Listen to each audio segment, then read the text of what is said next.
2 juillet 2017, bonjour à tous.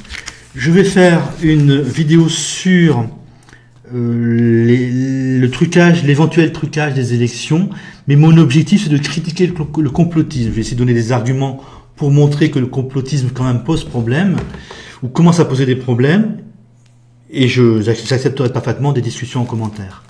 Donc, beaucoup disent que les élections sont truquées, que les résultats électoraux sont anormaux. Beaucoup ne comprennent pas l'élection de Macron. Premièrement, donc je vais vous donner une série d'arguments pour vous montrer que non, les élections sont probablement parfaitement justifiées et que le complotisme avance maintenant un peu à l'aveugle. Donc les résultats électoraux sont cohérents. Macron, c'est le centre, 9 points. C'est l'aile droite et le centre du Parti Socialiste. Donc si on compte le PS comme faisant 15% aujourd'hui en 2017, ça fait 10 points. 10 points, on est à 19, plus 5 points venus des jeunes de droite qui n'ont pas voulu voter pour Fillon qui proposait une politique de vieux. Une politique de vieux con. Voilà, 24 points. C'est assez cohérent. Les élections les résultats me paraissent avoir été cohérents. S'il y avait eu beaucoup de triches, vous pensez bien que les autres partis politiques auraient tous porté plainte, auraient tous protesté et n'auraient fait que ça. Je rigole, j'ai une mouche qui va se poser sur ma tête tout à l'heure. Donc, là aussi c'est un indice. Les partis politiques non macroniens, non PS, n'ont pas porté plainte. Déjà, c'est un indice. C'est ceux qui sont le plus intéressés à cela. On aurait 2 types de tricheries, les petites tricheries, des bulletins déchirés, des cartes électorales reçues en double ou envoyées en double et des radiations. Là, j'ai des arguments. Les bulletins déchirés, pour le Front National, s'ils avaient été très nombreux, Marine Le Pen aurait porté plainte, et c'était évident. Donc Marine Le Pen aurait porté plainte. On peut imaginer que ce sont des sympathisants ou des militants France Insoumise qui, travaillant dans des entreprises de préparation des bulletins de vote, ont délicatement, discrètement déchiré des bulletins Front National. On est dans le comportement assez traditionnel des élections importantes. Pour les radiations, là aussi, rien de nouveau. Peut-être qu'il y a eu plus d'erreurs que d'habitude, mais si c'est un fonctionnement normal, s'il fallait s'inscrire auprès du gouvernement, que ça c'est nouveau, qu'il y ait eu plus d'erreurs que d'habitude, ça n'est pas problématique. Vous avez eu des radiations, c'est très simple, hein, c'est déjà arrivé avant qu'on ne parle de complotisme, c'est-à-dire que les mairies rafraîchissent régulièrement les listes électorales. Vous avez des gens qui meurent, vous avez des gens qui déménagent, et vous avez des jeunes qui deviennent majeurs. Vous avez beaucoup de gens qui déménagent et qui oublient de s'inscrire sur les listes électorales. Donc, y compris si vous déménagez dans la même ville, mais dans un autre bureau de vote, vous êtes radié à ce moment-là. Des gens ont reçu 2 cartes électorales. Bon, ça c'est plutôt, à mon avis, c'est plutôt donc une erreur de l'administration. C'est la première fois que j'entends parler de ça, donc c'est inquiétant. Mais là encore, s'il y en avait eu pour 1 million, là je compte 1 million de votes supplémentaires pour Macron. Donc s'il y avait eu 1 million de doubles cartes électorales, ou de gens, pardon, ayant reçu 2 cartes électorales, déjà les partis politiques d'opposition auraient porté plainte. Ensuite, est-ce qu'on est sûr que c'était tous des électeurs Macron? C'est peu probable, hein, ce serait facile à vérifier. Et il n'y en a certainement pas eu 1 million. Donc les grandes tricheries. On peut supposer quand même que s'il y a une grande tricherie, elle a été faite par le gouvernement. Elle avait quand même besoin au minimum de la neutralité du gouvernement et très probablement de l'action du gouvernement. Le Parti Socialiste a fait une tricherie lors des primaires, une petite tricherie assez simple. Il a été démasqué. Donc des abrutis comme le PS qui ne sont même pas foutus de faire une petite tricherie, est-ce que vous pensez vraiment qu'ils ont pu en organiser une très grande, une scandaleuse portant sur 1 million de bulletins de vote? Non. Alors Bilderberg, la finance, les francs-maçons qui ont organisé, les sionistes qui ont organisé une tricherie, bon, moi je ne sais pas comment ils auraient fait. Je vais quand même vous donner le déroulement d'un vote. Donc je pars d'une hypothèse de base, 1 million de votes qui ont été transformés, 1 million de votes au hasard qui ont été transformés en bulletins Macron. Donc vous enlevez 1 million de bulletins de vote, il y en a déjà 200 000 qui sont pour Macron. Ça veut dire 800 000 déjà. Vous enlevez 1 million de votes, 1 million de bulletins, et que vous remplacez par 1 million de bulletins de vote Macron. Voilà. Bon, ce serait ça la tricherie. Il y a deux façons de faire, une tricherie verticale, une tricherie horizontale. Alors, c'est mes mots à moi.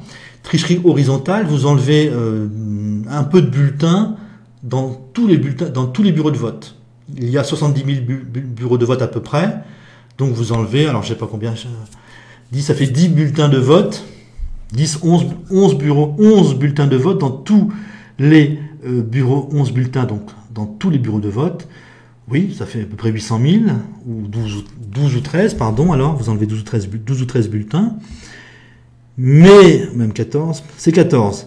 Donc 14 bulletins de vote dans tous les bureaux de vote, mais bon, ça n'est pas possible. Il aurait fallu que tous les gens soient complices. Donc, 7000, vous prenez, il y a 70 000 bulletins de bureaux de vote.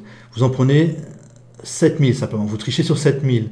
Sur 7000, il aurait donc fallu enlever 140 bulletins de vote et les remplacer par 140 bulletins Macron. Mais vous faites ça quand? 7000, c'est énorme.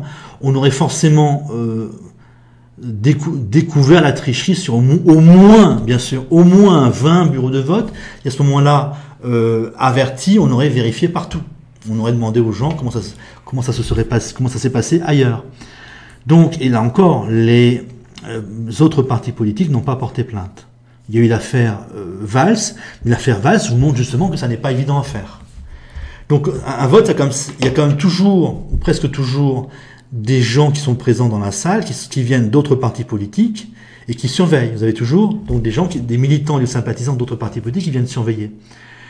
Donc, et qui ne quittent pas l'urne des yeux, donc qui regardent l'urne qui surveillent l'urne toute la journée, qui sont là au moment où on ouvre l'urne, qui sont là au moment du décompte des bulletins et qui sont là au moment de la proclamation des résultats. Comment tricher? Ça ne me paraît pas possible. C'est-à-dire que si le maire, déjà il aurait fallu que ce soit le maire, il aurait fallu que ce soit le maire qui soit complice. Le maire et un ou deux députés avaient sorti l'urne hors des regards pour enlever un certain nombre de bulletins et mettre à la place des bulletins Macron. Comment voulez-vous que ça passe inaperçu si ça se fait dans 7000 bulletins, dans 7000 ou 3000 bureaux de vote? Ça n'est pas possible. Donc une tricherie verticale, on enlève énormément de bulletins et on les remplace par des bulletins Macron. Donc c'est peut-être un peu moins impossible, mais imaginez qu'on ait 80% de vote Macron dans certains bureaux de vote et juste à côté, avec les gens qui ont une même mentalité et même niveau social, vous avez Macron qui fait 30%. Là aussi, ça aurait paru louche. Ça aurait paru louche, anormal, et vous auriez bien eu des gens qui auraient vérifié et averti les partis politiques de l'opposition. Moi, ça me paraît absolument impossible. Donc, des irrégularités, oui. Une triche habituelle, oui, mais qui porte quoi, peut-être 100 000 bulletins. Ça n'aurait rien changé. Donc, une grande tricherie efficace, ça me paraît absolument impossible. Et donc, c'est là où j'en arrive au complotisme. J'ai l'impression qu'on en arrive donc à la dégénérescence du complotisme. Qu'on en arrive à chaque fois qu'on ne comprend pas quelque chose, de mettre immédiatement en avant, c'est du complotisme.